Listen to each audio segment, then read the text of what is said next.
memory of the third wave was that we were asking Mr. Jones, as we were finishing up one unit of study, what are we going to study the next day? Because we were so fascinated by his teaching, by his lectures. We couldn't wait to hear what was next. How unusual was that? But that's how excellent and dynamic his teaching was. I think he approached it from the standpoint of, we're going to do things a little bit differently. We're going to do a little bit of perhaps role playing.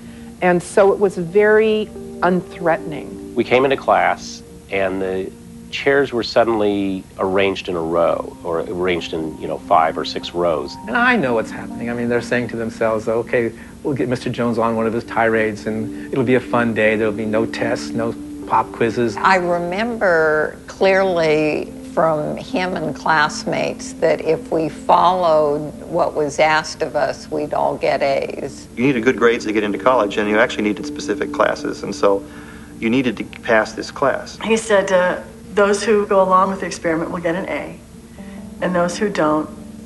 And I seem to remember pretty clearly he didn't fill in the blank, but it was sort of an implied threat, like something bad would happen. The other thing would have been to go to the library, which was, I thought you got diseases there, so I never went to the library, but I stayed in the class and did what I had to do for a grade. It was that simple. He said that if we were active party members, we would get an A.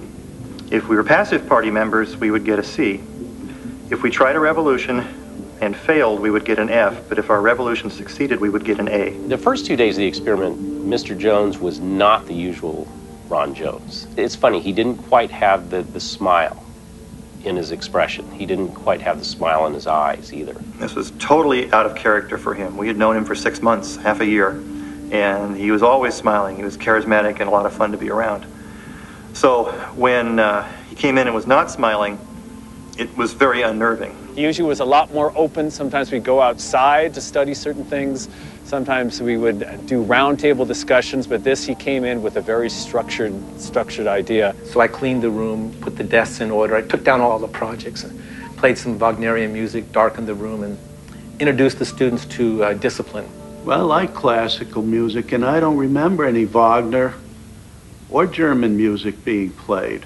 He wrote on the board the idea, the concept of strength through discipline, how it's through discipline and practice that athletes were able to perform all the things they did. He did have us sit at attention at the seats, as opposed to just sprawling all over, as is the usual thing you do in high school. He talked about how when you sat straight and sat at attention, you could breathe easier. When you breathe easier, you could concentrate better, and your answers are more concise. The moment he said that, the entire class shifted their posture, and here they all were sitting bolt upright with their feet on the floor and their arms to their sides. That was actually pretty comfortable for me because I play the harp and you have to, it was like, okay, this is, there's certain things about your body energy when you sit up straight, and this is all fine with me. And one of the first things that he did for us was give us an exercise where we put our hands behind our back and lock them together. We're gonna look forward, straight ahead, and everybody thought, okay, this is kind of fun, I can play along with this. That was easy for me to sign on to, There is a certain strength that comes from discipline. The question is, to what end? Then he wanted to see how quickly we could be disassembled outside and then race into the room and sit still like this, which he was calling sitting at attention. It was chaotic, like the first time the students went outside the room and came back in, they could come back any way they wished. So there's the tumbling and falling and bouncing into people, desks falling over. And so we tried this over and over again, just as a joke, as a game, but indeed it worked. He timed us coming back into the chairs, and we all sat down, and everybody's bumping into each other and sitting down and sitting at attention like this and looking. And then Mr. Jones would look at the stopwatch and say, I think we can do it faster. And then the second episode was to come into the room, but try to be disciplined. Try to move smoothly, try to move cleanly, try to get to your seat and sit down promptly. And there's boom, boom, everyone's sitting down. Each time we came in, we did a little bit faster, and Mr. Jones was ready to move on. He said, okay, I think we've done it. And one of the students yelled out, Mr. Jones, I think we can go quicker. And so we all got up and we did it again, and that was just that little moment was a little bit of a sign that maybe maybe the kids were really getting into it. Maybe we were getting into it, pretty strongly, a little too fast. Now, up to this point, Ron Jones had allowed us to call him as Ron or Mr. Jones, however we wished, but he was open to Ron. From this point on, we were just to refer to him as Mr. Jones.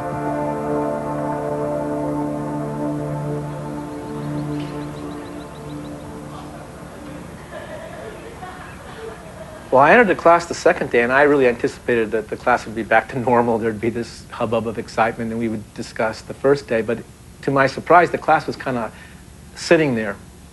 And they had these like zipper-like smiles on their faces, and these little twinkle in their eyes. So when we all gathered in the class on the beginning of the second day, which was even before Ron Jones came in, we did all go to our places. We did all stand by our seats, and we were all quiet. And myself was thinking about, okay, there's this curiosity. Why are they sitting like that? And maybe we should continue. And if we do continue, where do we go? What do we do? What was that about yesterday? Ron was making it up day by day as he went along. It wasn't like a lesson plan that he had. So spontaneously, I went to the blackboard, and strength through discipline had already been there, and I wrote down strength through community. And that's when he was talking about La Raza, the people who build houses together versus the individual. La Raza, a movement, a cause, building a barn together, doing something together as a community. The idea of a community being more important than the individual. And then I gave the students the feeling of being a part of the group by whispering together, or chanting together, or just stomping feet together. Just this raw, guttural feeling of being a part of something bigger than oneself. They had the SLA going on, you had the Black Panthers, you had a lot of things like this going on, and when you're a member of that, you had the camaraderie, and you feel like you're a little piece of a larger community of power. The idea, perhaps, if we all shared a grade as opposed to an individual grade, and how good it would feel to go home with an A as opposed to a C+. And I think that really affected some kids. God damn it, I've been getting a C+ all my life, and I'm going to go home with an A to my parents. I'm in this. So we would get together outside of class and do homework together and turn it in as a group. I thought that was great because I didn't have to study. We basically got to do certain things, and it seemed like a lot of fun. I remember thinking that, gosh, I wonder how that's going to work. Obviously, this was not as popular with the really good students because they could, to some degree, could see their grades being compromised. Grades, there was no threat. There was no threat involved with us sharing. If anything, it again got people who had not participated much in the class before to talk and be part of the class. The fact that students were beginning to assist each other and come up with answers. For a high school teacher, all of a sudden I'm being flooded with accuracy of answers and a community that's generating these answers. It's not one student failing or one student being successful. Suddenly there's this community of answers. He also, in these first couple days, came up with the concept of he would ask us a question. First of all, we would have to say Mr. Jones to start, and that our answers to these questions would have to be 3 words or less. Very, very brief, cryptic, short, sharp. If you have something to say, you get up next to your desk and address him properly.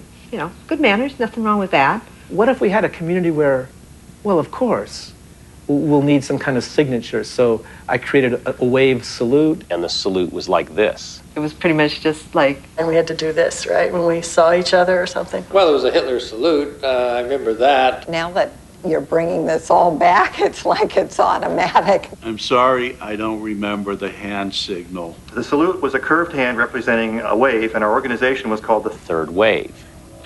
In beach lore, that means the third wave is the strongest, the most powerful. And so with strength through discipline, we were the third wave.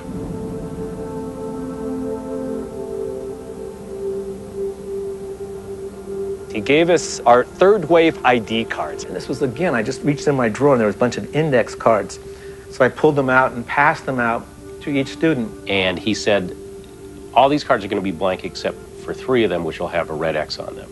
With the idea that if you get a red X on your card, you're a little special. You 3 are going to be the informants. In our class, there weren't cards, but Ron came around to each table and just said whether we were informers or not. What I remember was that he actually used the word Gestapo. Just to report to me anyone who doesn't go along with our community values, which was the salute if you saw another community member. We were to salute each other as we passed in the halls. We were also to salute each other when we passed each other off campus. If he did give out the cards, I don't have mine, and I've never seen one, and apparently none of them have survived.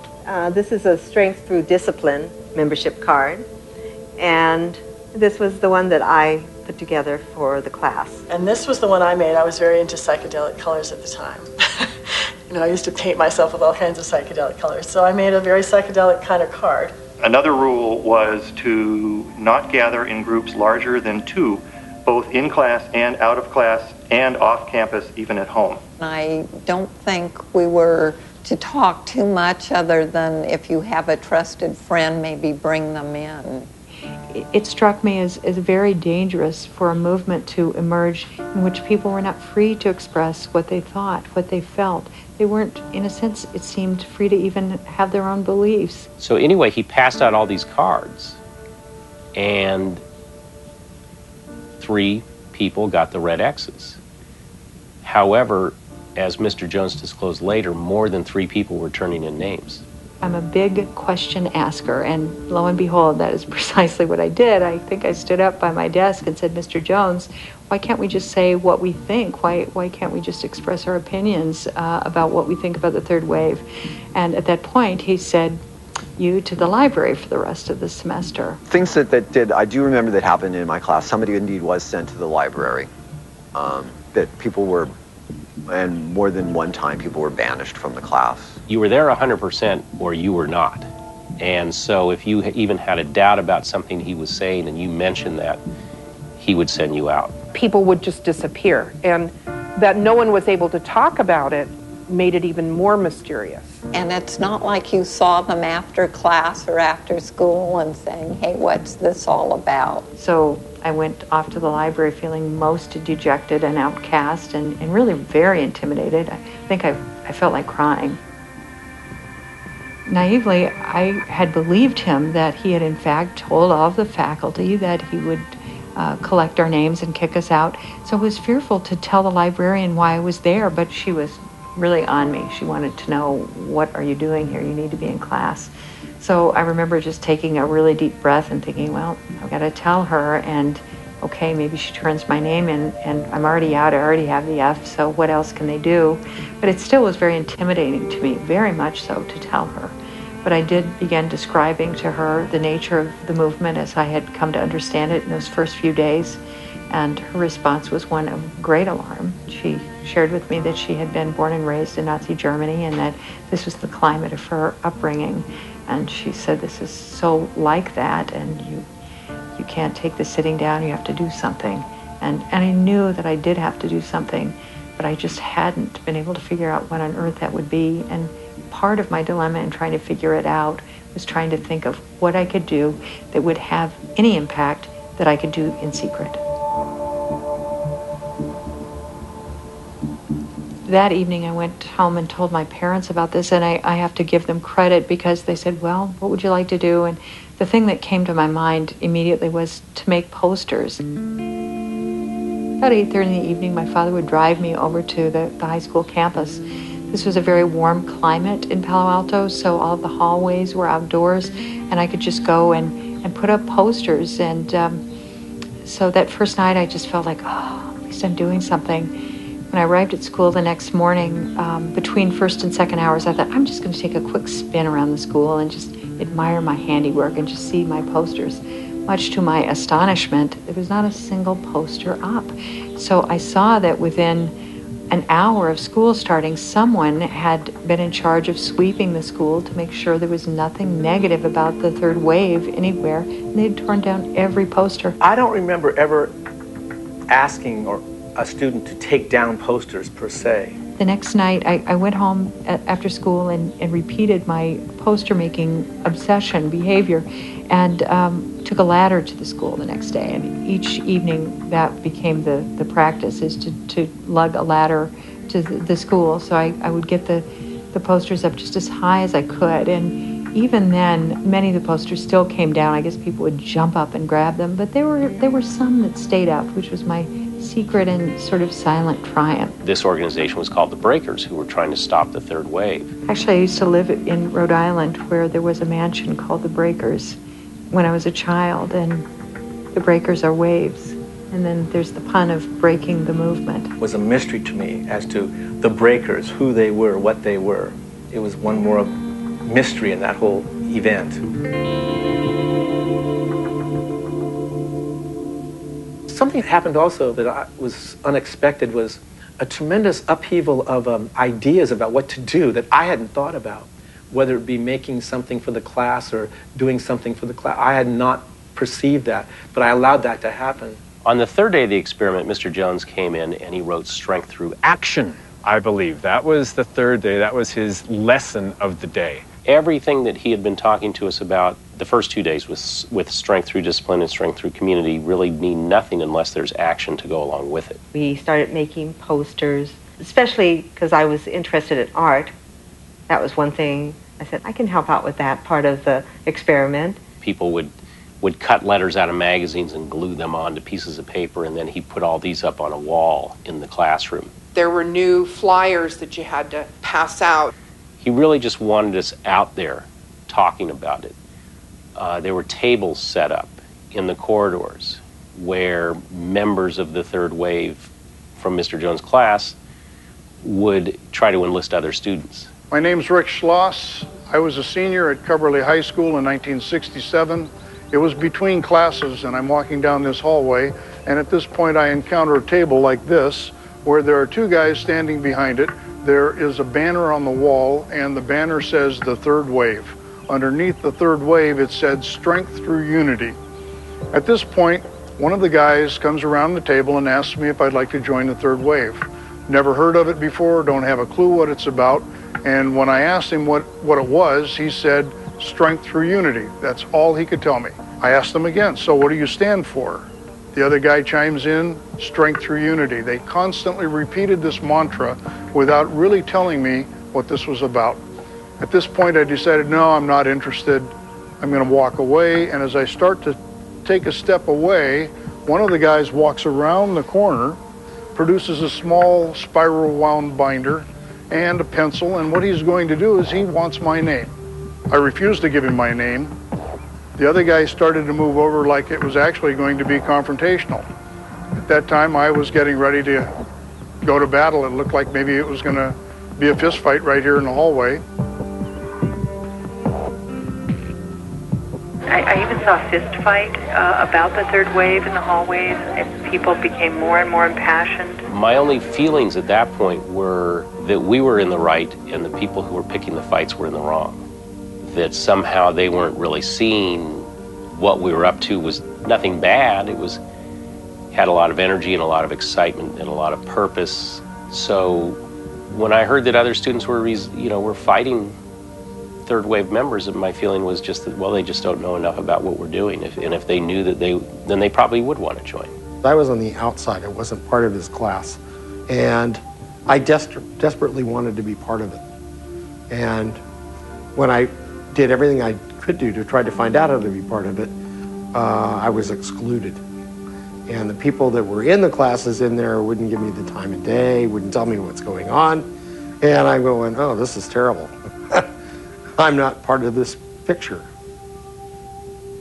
About midway through this third wave experience, I decided I would walk past the classroom at fifth hour just to see what was going on in the room.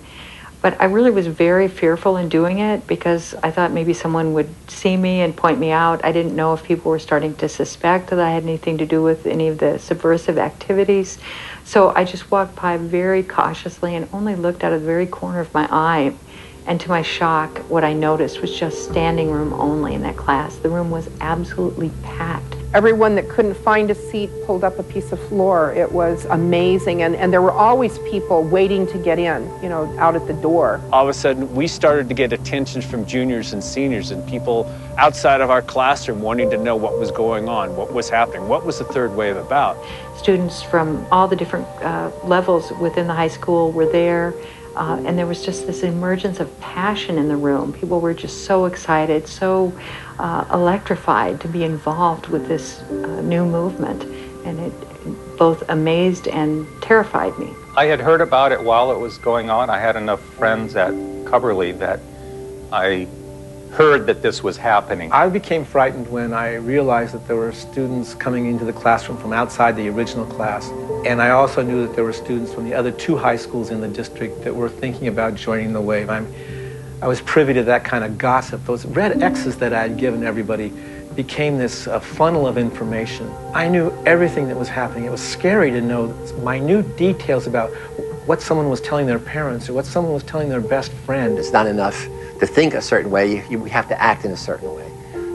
We have to be strong. We have to get rid of the weak people in the class. We have to get rid of the potential informers, the spies. Yes, we were part of a group, but now we had Finks out there. I think there was an innate feeling of wanting to be accepted by your peers. You wanted to be good, you wanted to fit in, and I wanted people to like me. I think I would have been capable of many things that I would hate to admit. The scareder they were of being caught themselves or being hurt, the more they gave up information on people.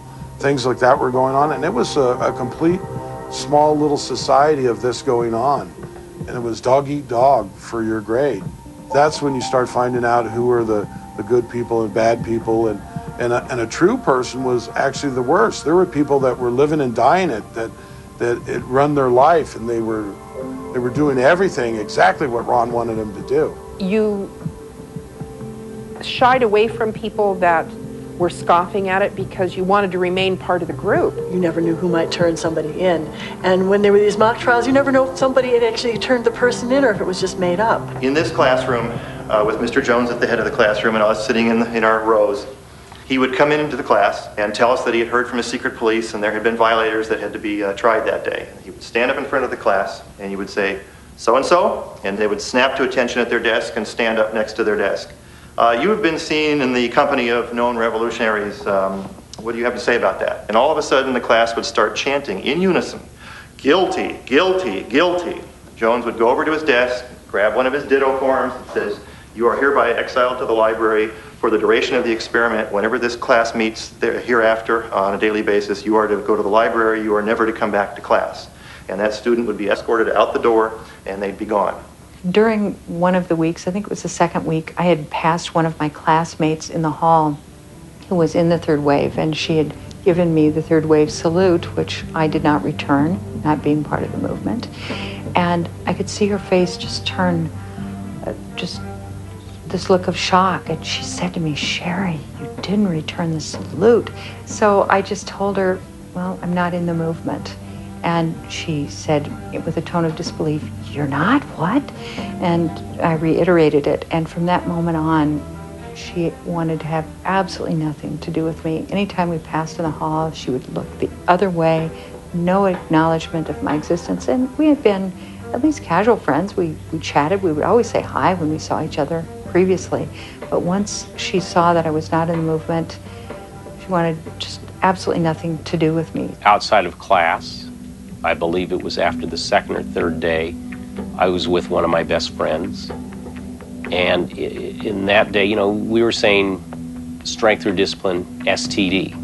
Those were the initials, the acronym. There was a commercial out in that day. I think it was for Tide or for Ajax. I can't remember which one. But their slogan was stronger than dirt. So I told my best friend, I said, STD means stronger than dirt. And he just laughed and all that. I was just making a joke about the third wave. And we went about our ways and everything. The very next morning, Mr. Jones has me stand up at attention. He says, "Mr. Neal, I want you to stand up next to your desk." And he pulls out a piece of paper out of his pocket and he says, "It's been said to me that you said STD means stronger than dirt." And I look at my friend who sat in front of me and he's just staring straight ahead. No smile or anything. And I realized, obviously he had turned me in. And then there was also the phenomena of some students getting psychologically involved in it, well beyond a game. One of the students sat over here, very corner of the room, right by the door, And I remember he'd always sit there, even during lunch hour. No student should ever be alone. And this kid was just alone. And one day he followed me into the faculty room where he was addressed by the English teacher, Mr. Tanner. Mr. Tanner said, "You don't belong in here, you're a student." And this child turned to that teacher and said, "I'm not a student, I'm a bodyguard." All of a sudden, there was a line crossed all over the place, and this wasn't about teaching students or running a simulation. This was out of bounds. He would have bodyguards around him. So, of course, whenever we saw Ron Jones walking in the hallways, he would be getting salutes, he would be saluting, his bodyguards would be saluting, and we would be saluting back. So there's this group, this master and his group would be walking through the hallways and creating this wave of salutes as he went through. The tech prep class that I was teaching at the same time did basically kidnap me, take me to a dumpster, drop me in the dumpster and say, "We're not letting you out until you let us be the Gestapo," basically. So this is that kind of mixture of things happening. Some students just wanting to go along, some students joining because it might be fun, and some students taking it on as, this is my salvation. It all went back to the way that many children were raised in that time period, where, they didn't get a lot of one-on-one personal time with their parents. There was no such thing as how are you feeling, and nobody cared how you were feeling. You just got the best grades you could, and you went on to college, and that would please your parents. At that point, we knew we had slogans, rules, a sense of direction, and we had a secret police to make sure we followed the rules.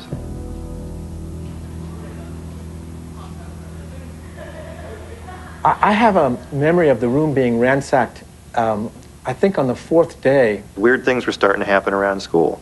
His room was vandalized. I didn't do anything to vandalize the classroom, but I put posters up all over in the room. I think I taped posters on every desktop, and I wrote on the board. By ransack, I mean that somebody just come through and just kind of torn down banners, but that was happening a lot. Banners being torn down, banners being put back. Literally, the only topic I heard students speak about the entire day was, did you hear someone broke into the Third Wave headquarters? I would be walking down the hall and hear people at their lockers, people I had no idea who they even were, talking about this. Really, my fear was all the greater because I just felt like if someone finds out that I did it, then the danger is greater. All of a sudden, from the very beginning of the 4th day, things were different. Mr. Jones came into the classroom and closed the curtains and shut the door and locked it. He had a full-time bodyguard that was with him. By now, there were members of the car club who were acting as self-appointed bodyguards, and one of them stood by the door when it was locked. He turned out the lights, drew the curtains, and it was pretty dark in there. We were kept standing. At this point, he, I believe, expelled a couple people on the concept of performing mock assassinations. I believe they were taken out of the class at that time. And then he changed the whole process on us. There was a little bit of a slant, a different change in his mood and how he was addressing us. And you have to remember the class is jam-packed by now. The individual classroom, Mr. Jones' room C3, was just lined with people, sitting in the aisles or standing by the windows, by the bench seats. He told us that this was not a game. This was not something that just our class was in, but that teachers all over the nation were doing this in classes, and that we were going to get together and form a third political party in this country. The trials were held to get the kids out who weren't really serious about it, and those of you who left are the strong ones who will take this student movement forward. It is in fact a national movement. There's 1,025 other schools doing this right now, and in those days there was no internet, so there was no way to fact check him, and oddly enough, nobody asked him to prove it either. We trusted him, or at least we weren't in a position to make waves. This was happening in San Francisco. He said this is happening in Chicago, this is happening in Philadelphia, this is happening in New York. And because it was working so well, they were going to come out with their party leader the next day. That changed the simulation. That changed it to being the stakes were raised and all of a sudden it was bigger than me. And it wasn't something that I could pull out of and have it stop. The group had come together because of their disenchantment with our country after President Kennedy's death. Now, all the hopes that he had and we had as a nation through the Peace Corps and development and civil rights, and you're saying there's now a new party being formed to take a lot of those values and bring them forward again, because they've been lost. And of course, for us, they have been lost, because there was the Vietnam War going on, and there were still civil rights problems, and there were still leaders being assassinated and killed left and right in our country. I remember inside of myself thinking, I trusted the government that they were telling us the truth, and it was my first experience with political situations where we weren't fully informed and we didn't know necessarily everything that was going on. And I recall feeling betrayed a little bit by our government. Up until that point, I was raised to believe everything that the government said as the truth.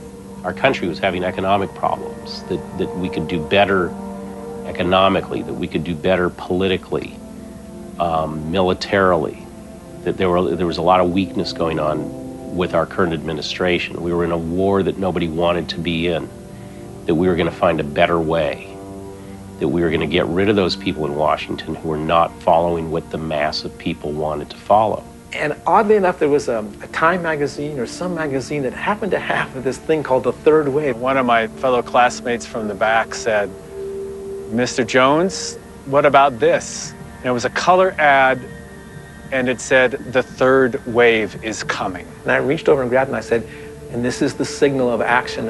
And tomorrow we're going to have a rally and you're going to meet a presidential candidate that's going to explain the purpose of the wave, and this is our new leader, and we're going to rise up together and change the world." Well, that was my magazine. I brought that in. It was a double page. There's some pictures on the bottom. There's something about third wave, and it kind of crossed the scene boundary in the middle. That kind of helped decide me into the state of thinking this indeed is going to happen. When he told us this was a real thing, a real youth movement, I don't remember any more about this youth movement, what it was supposed to be, but the fact that it was supposedly real, if this was how it was being run, I didn't want any part of it.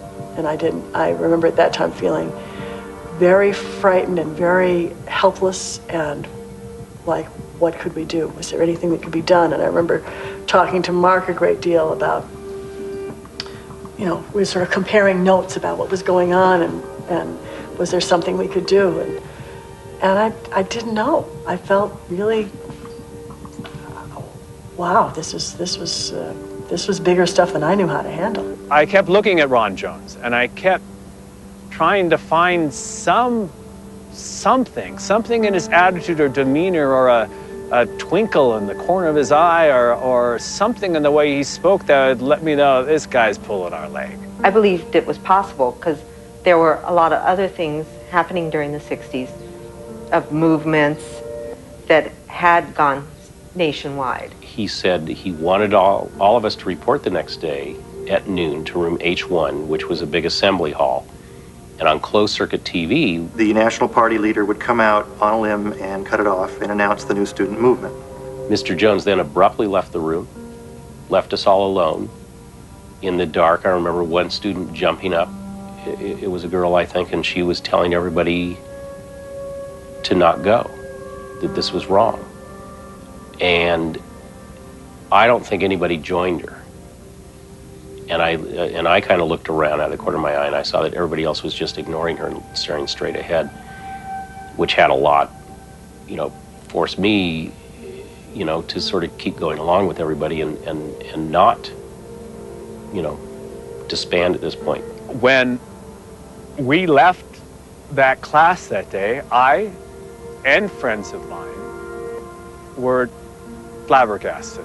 My world had changed. He was such a beloved, charismatic teacher. To have him say that this was a real thing, I was, I don't think I've ever felt so betrayed in my life. When Ron Jones told us this was going to happen, he gave us a couple conditions. And the conditions were that we were not to talk about this upcoming assembly or that the third wave was a real political group. We were not to talk about that with anyone.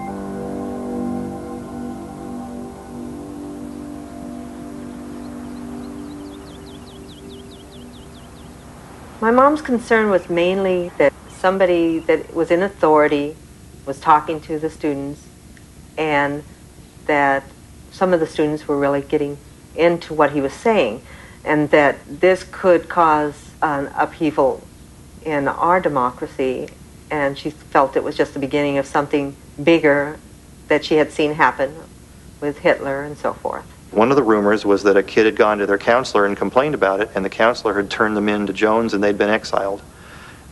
We never know who the student was, but the rumor was very effective at keeping us at bay. I didn't let anybody know that I had gone to the counselor to speak with my mother, because I didn't know who had that connection with Ron, and they might say, oh, she knows, and so make sure she doesn't go to the assembly. We usually talked about all kinds of things, politics, school, whatever, and we'd sit down to dinner every night. And they noticed this particular night that I was not very talkative and that I seemed to have something on my mind. So they asked me, and I told them, I said, maybe you don't want to go to work tomorrow.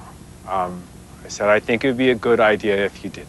But if you do have to go to work, see if you can be by a television set at 12 noon, because I think something really major is going to be happening. Well, the principal was pretty excited and elated by the wave, because it took all the discontents off the street for a second, out of the corridors. They were ending up in my classroom, so there seemed to be a calm about the school and an order that he really appreciated. Ron Jones didn't keep me updated day to day as the experiment went along. I didn't expect him to. I had approved his approach, and I assumed that he would carry it through in a professional manner. And as I say, I did get 1 or 2 calls from parents in which I explained the purpose of the lesson, and that I thought it would be an excellent way to teach students the dangers of totalitarianism. That afternoon when I was walking in the corridors, I saw a lot of the students, the senior students, who were the long-haired radical protesters who had cut classes to come to the third wave. I heard them in the hallway saying, we're going to get the pigs out of Washington. We're going to get us out of Vietnam.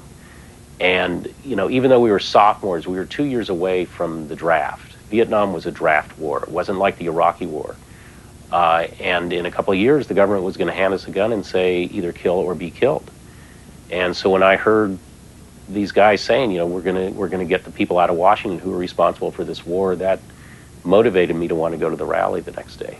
If we were chosen, we don't want to screw this up for everybody else that, you know, is going to be participating. And that was part of it too. As it went on, you didn't want to fail because there were all these other people counting on you. You didn't want to be the reason why it didn't progress.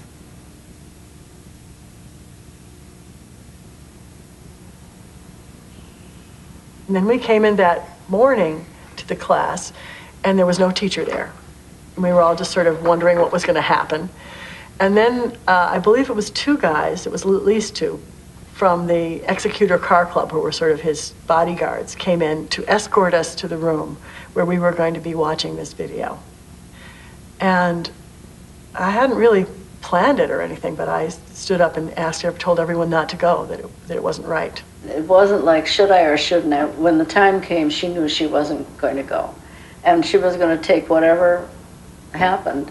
And they wrote my name down, and I remember feeling, oh my God, you know, what have I done? She was never wishy-washy. She was hurt, she was angry, she was confused.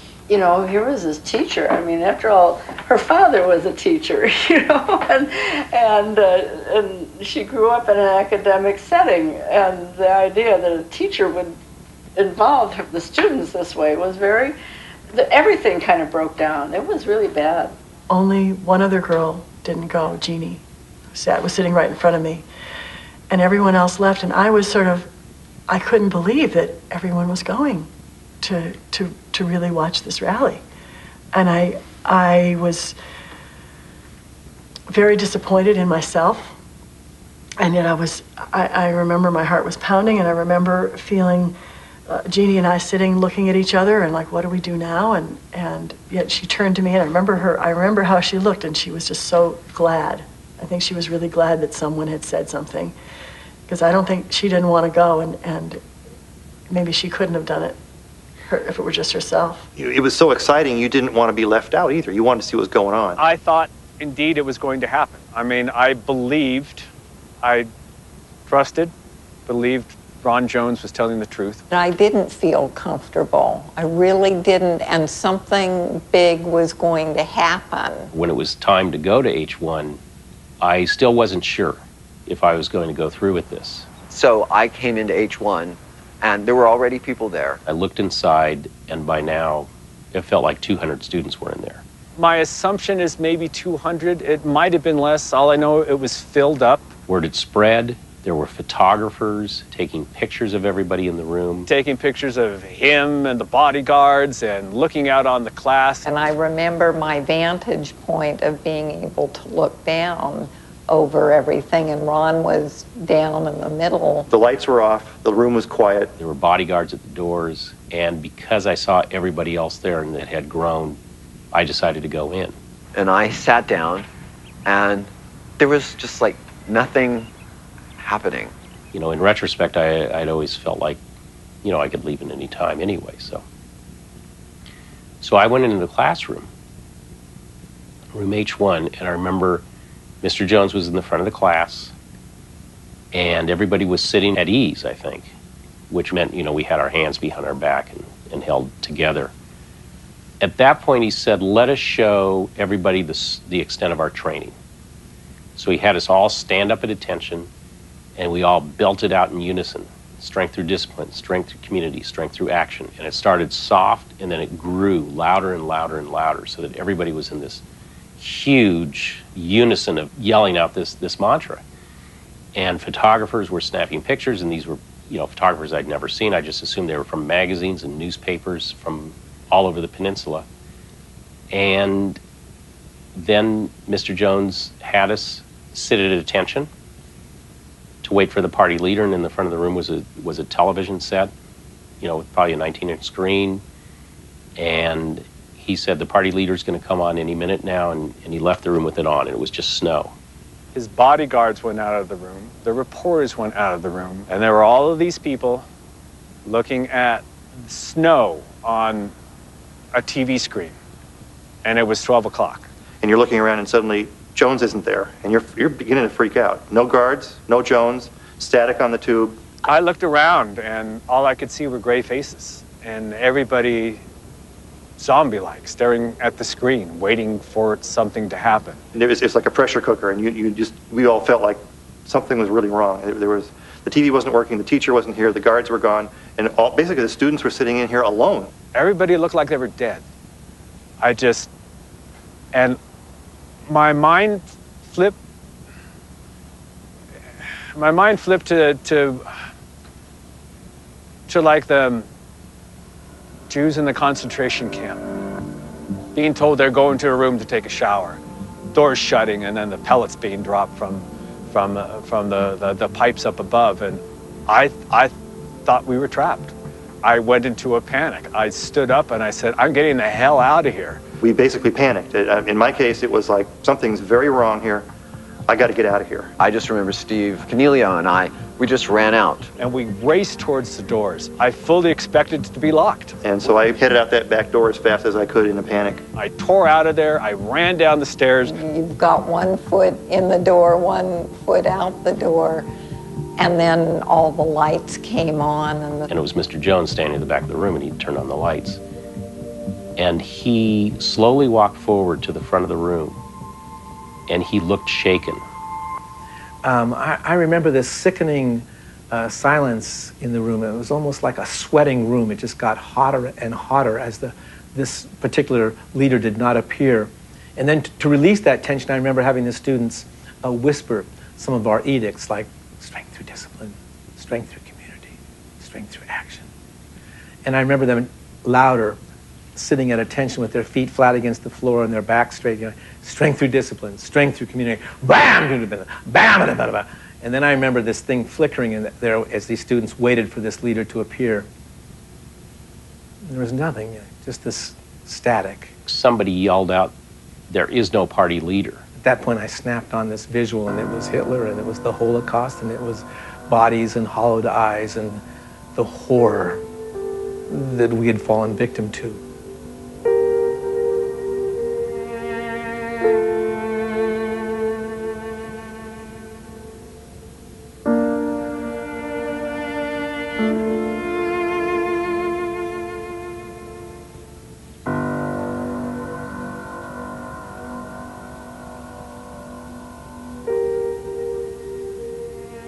And he sat in the chair and just said, what I have witnessed for the last week and a half, or week, whatever it was, what I have witnessed has really sickened me. Because we were no better or worse than the Germans, we were just like them. We'd work on the defense plants, we would witness this desolation. We're just like them. You had to be there to see people crying, horribly, and shocked. The look of shock was like the earth was ending, and they didn't know what to do. People couldn't walk.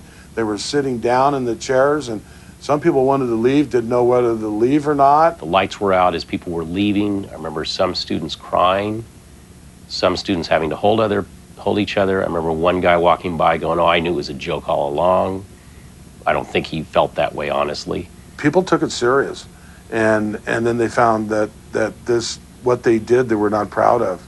I think that's what hurt a lot of the people, and that they could be taken. Nobody likes to be taken. One of the lessons we learned is that in our class, what you were being threatened with was your grade, but in real life, in a dictatorship, what you're threatened with is your life. I hate to think that I go through life thinking it's all about me, but this was such a moment when someone came to get me to say it's over. I thought, oh, they found me out. But in fact, the movement was over, and she was calling me back to the classroom. When I came back to the classroom, my memory of the students were that they looked like mirages. A mirage on the highway in the hot summer, the shaking appearance. That's my memory of the students. They seemed to be trembling. Some of them seemed so shaky that if you just did that to them, they'd fall over. I had that moment of total panic and, in my own uneducated way, empathy towards victims of a Nazi third wave-like regime. I'm half German, and my name Hess is, my maiden name Hess is very German. And so there have always been issues about how could this happen to the German people? How could they do this? I remember when I was a young child, a Jewish boy in our neighborhood giving us a very hard time that, the Germans could have done something and they could have thrown a brick or something, like there was some feeling of like, there should have been something we could have done.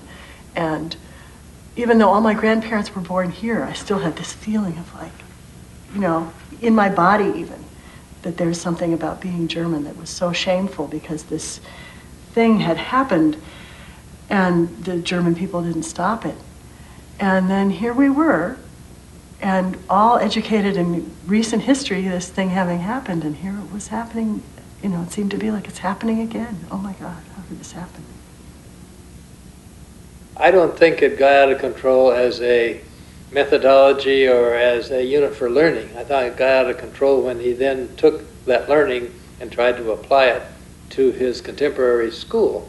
He was actually coaching the United Student Movement, which had nothing to do directly with his class, but that's what I think is the immorality of what Ron Jones did. He took his advantage as a teacher with a guaranteed audience of young people to try to indoctrinate them. He wasn't teaching them, he was indoctrinating them.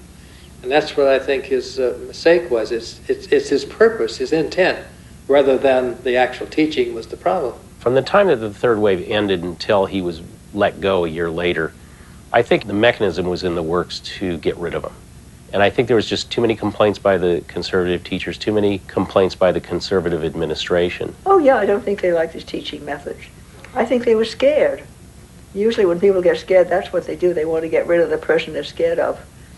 And I think that's how it happened. Agnes Robinson, a member of the school board, was probably the main proponent of let kids do what they want to do. She was very permissive, All my time on the school board, I was the most radical. And I didn't hesitate to say what I believed, and I didn't hesitate to do what I thought was right. Which then, of course, left me in a sad situation that I had to give up Ron Jones. I'm sure the fatal blow was the fact that this was the year they either had to fire him or he would get tenure. That was terrible, and it was, you know, it was right in this room. And he came over one night, and we had a big long talk, and I realized the situation was just too difficult for me to continue and be an honorable school board member. So I had to tell him that I couldn't back him anymore. And I remember feeling just terrible about it. But I felt as an honest person I had to do it. And then the school board took over and knocked him off. I remember being in the gym. There was such a movement to keep him from being fired. And then it was brought out that he was going to move on because they were going to restrict the way that he taught, and that if he went up into the city that he would have more freedom to teach in his own way, and that it was better for him. But I felt a tremendous loss. In the end, bureaucracy is going to win somehow or other, and I perhaps did him a favor by getting him out of this picture when I did, because then he could then go on with his life and preach what he really wanted to preach. Probably 10 years after the wave actually took place, I sat down one evening and wrote the story out. I was over in Berkeley buying underwear, and some student came up and gave me this salute, and they forced it all to rush back. I did pull up my hand to my shoulder and bring it back down, and we talked a bit about what he was doing and what he was after, all of which I really can't remember much about after all this time. I sat down one evening and wrote the story out. There was an article in Psychology Today and about this, and then that's where I read about Ron Jones' short story. It was published in the Whole Earth catalog, subsequently purchased by Norman Lear for a musical theatric version, but turned out to be like an after-school special that was immediately bumped into a primetime television drama. A novelization of that film was written called The Wave, and it's required reading in Germany and in a number of schools in Israel and in a number of schools in the United States.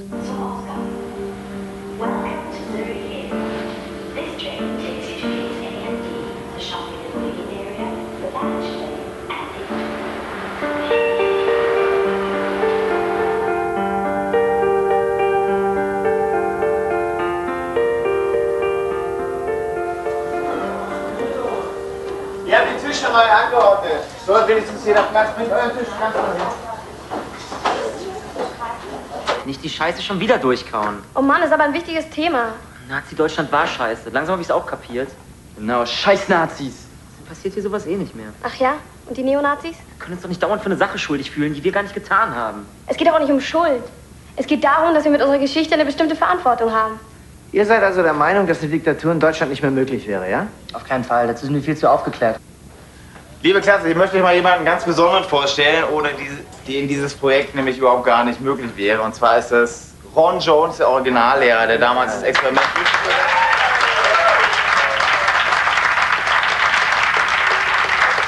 hat. You said that you read it when you were 12. Is it required reading in Germany? Yes. Yeah, you have to read it in school because with our past, this experiment is the perfect example how fascism can grow or how these kind of systems really work, and it always has been a very popular book among students. I think our aim was to tell a story, and later on, if the audience will say, I think this must be the aim, then I would have been part of it as well. That's the best. Being a group, being strong is something good, but when your opinion that's in the video doesn't count anymore, then it's real bad. And that's the moment I told Dennis, okay, now I think it's pretty good to do it because it's a big story and it's worth to tell.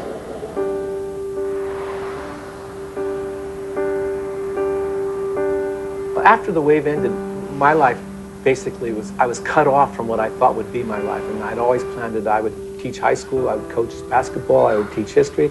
I'd be so happy in high school. High school is this microcosm of life. It's got all this wonderful energy, the choir, the teams traveling, the big game, the proms, the dances, the graduation, the hope that exists in an American high school is something just to always be around. but I was never allowed to teach again following the wave. I'm here to give a poem called I Love You.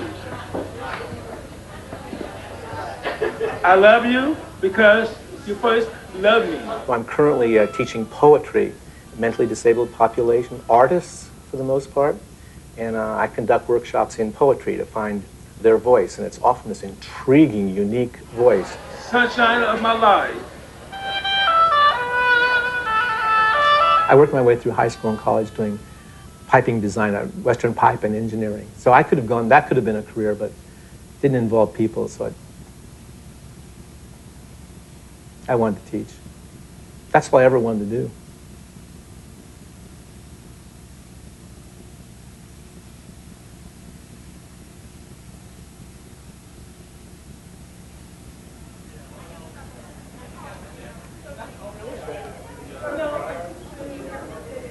I just wanted to have everybody turn around and look at the back of the room. And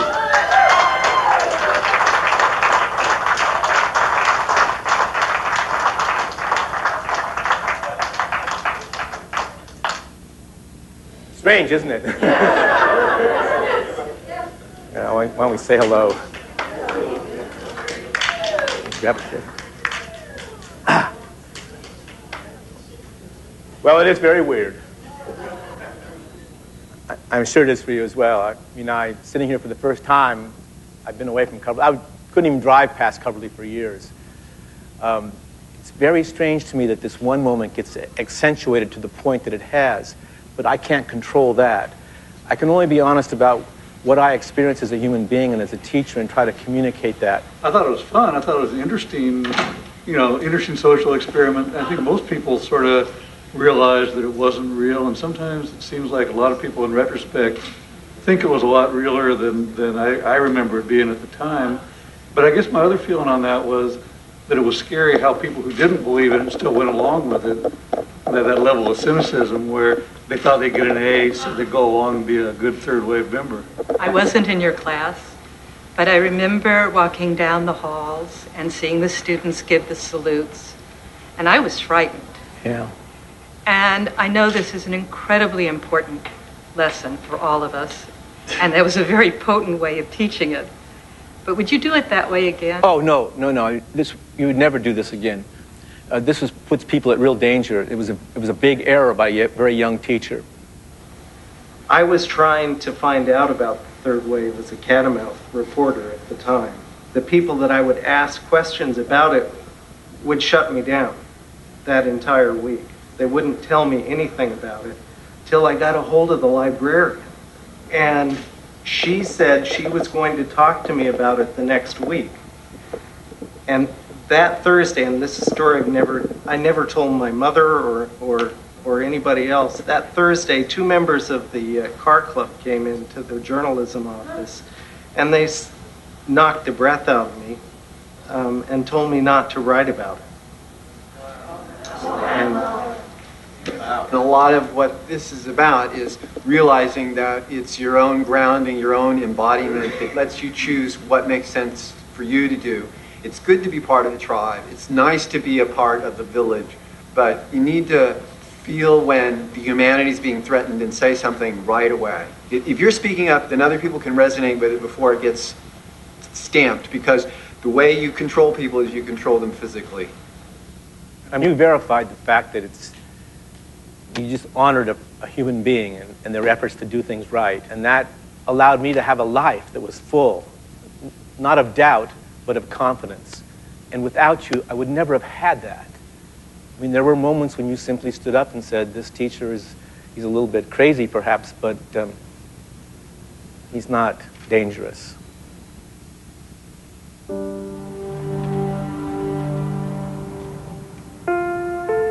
Now, I believe it was one of the greatest lessons I've ever been taught, was not to be controlled, not to do anything that you honestly within your own heart think you shouldn't do. Anybody can be drawn in and become a part, just like they did in Germany.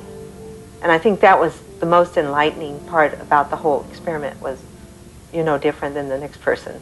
Anybody who is zealous about their cause, or anybody who's following a charismatic leader, is, to me, is suspect, especially after this experience. I believe in middle ground and compromise, not firmly entrenched extreme positions. And a crowd of people with an extreme position I find very scary. With the right manipulations, any population, no matter how educated and intelligent and liberal and free thinking and wanting good, you know, we all wanted good things, we were very idealistic, can be turned and manipulated into something that could be very dangerous. We should be wary of gullible. If Ron Jones, his behavior after, taught me anything, it's how possible it is to manipulate the media, especially if someone's got charisma, writes well, and has an axe to grind and a profit motive. For some people, the world is filled only with prisoners and guards, power and powerlessness. And you have a choice. You want to be powerless or you want to be powerful? Everybody wants to be more powerful than powerless. What are you willing to pay? What are you willing to do to go from being powerless to being powerful? And for most people, it's an awful lot. They're willing to transgress a lot of personal values to step across the line. Am I glad that I experienced this?